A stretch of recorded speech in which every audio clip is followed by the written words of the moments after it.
예, 안녕하십니까. 예, 저는 한림대학교 성심병원 중환자학과 과를 맡고 있는 박성훈이라고 합니다. 일반적으로 일반 병동 환자분들은 활력증후라든가 환자 상태 파악을 이제 일정한 시간 간격을 하지만은 중환자실 하면 뭐 당연히 아시겠습니다만 좀 중증 환자들이 오고 생명이 위태로운 환자일 수도 있고요. 이제 그런 환자분들이 오시기 때문에 24시간 집중적으로 모니터링, 즉 감시를 하게 되고 간호사 한 분이 환자 한두 명 담당하고 의사들도 꽤 많이 일을 하고 있고요. 집중적인 감시와 집중적인 치료가 이루어진다라고 보시면 되겠습니다. 우리 몸에 중요한 장기들이 이제 여러 개 있는데 그런 장기들이 기능이 많이 떨어진 환자분들이 많이 옵니다. 중증이니까요. 그래서 예를 들자면 뭐 호흡부전, 뭐 심부전, 출혈성 샥, 그다음에 심한 감염, 뭐 이런 환자분들이 오는데 하나의 장기가 심하게 기능이 떨어진 경우도 있지만 많은 경우에는 뭐 여러 가지 장기 기능이 같이 복합적으로 안 좋기 때문에 그런 환자분들이 오시는 곳이라 보시면 되겠습니다. 물론 수술 후에 집중 감시를 위해서 오시는 분들도 꽤 있습니다.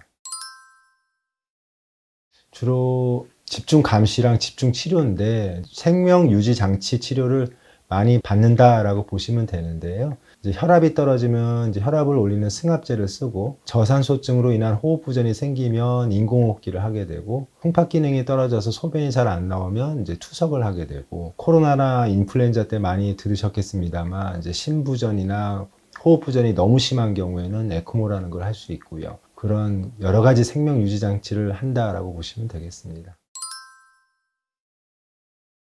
아직은 중환자실 가면 무조건 돌아가신다라는 오해를 하시는데 예전에는 일반 병실에서 좀 많이 악화된 다음에 중환자실로 이식하는 경우가 꽤 있었는데 지금은 그렇지 않습니다. 중환자실은 치료의 마지막 단계에 오는 게 아니라 치료 초기에 적극적인 치료를 통해서 생명을 살리는 그런 곳이 중환자실이고요. 마지막에 오는 곳이 아니다. 가장 좀 말씀드리고 싶은 부분입니다. 감염의 위험성 때문에 그게 좀 크다고 볼 수 있고요. 보면은 가끔씩 이제 방문객에 의해서 코로나나 독감 감염이 걸린 환자들이 있거든요. 그런 걸 좀 줄이고자 하는 게 큰 목적이고 또 하나는 과다한 자극을 줄이고 안정적인 주위 환경을 만들기 위한 목적이 또 있습니다. 그렇지만은 중환자 치료에 있어서 가족의 정서적 지지는 매우 중요하기 때문에 결국에는 가족과의 면회를 늘리는 게 중요하다는 건 다 의료진이 알고는 있습니다. 그래서 앞으로 중환자 시스템이 좀 더 달라진다면 아마 가족분들이 면회할 수 있는 기회가 더 많아질 거라고 생각이 됩니다.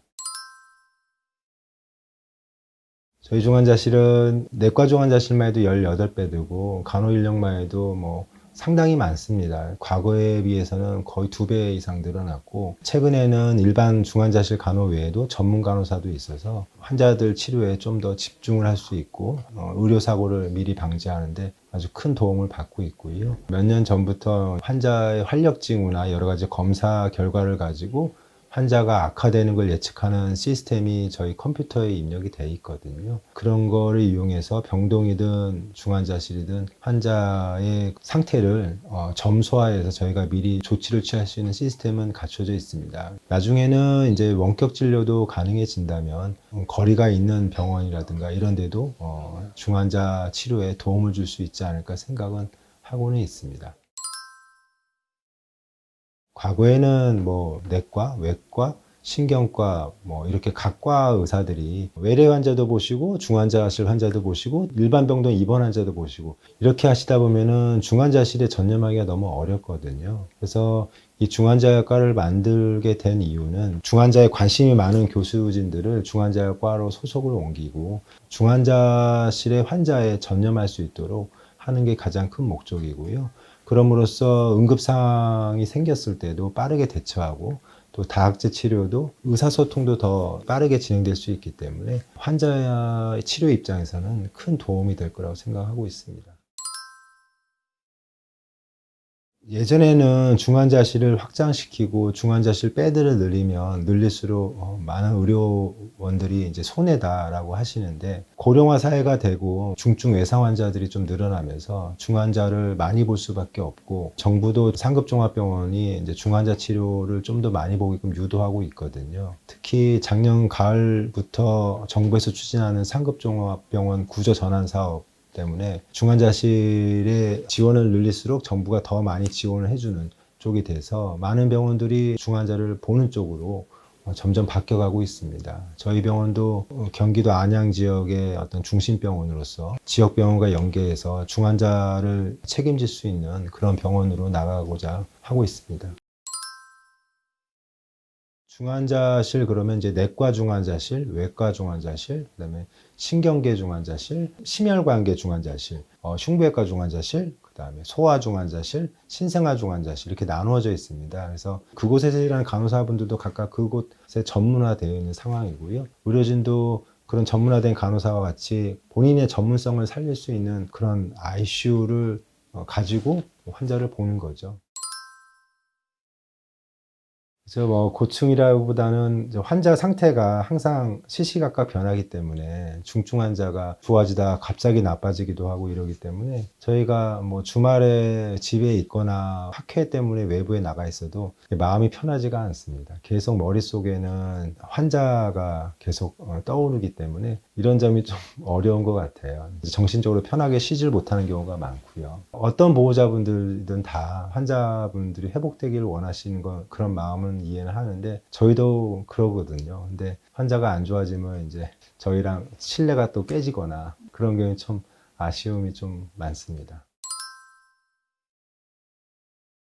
의료진은 누구나 희망을 가지고 치료를 하거든요. 아무리 위태롭더라도 생존할 가능성이 좀 있고 적극적으로 해볼 만하다 그러면은 적극적인 자세로 임하고요. 근데 어떤 경우에는 보호자분들이 치료를 좀 거부하는 분들도 계시는데 만약에 환자가 충분히 생존 가능성이 있다 그러면 저희가 보호자분들을 적극적으로 설득해서 좀 더 끝까지 치료를 하려고 하고요. 치료를 해도 가능성이 많이 떨어지는 환자분들에 대해서는 상의를 해서 보호자분 뜻과 환자분의 의향이 어땠는지를 알고 치료에 임하고 있습니다.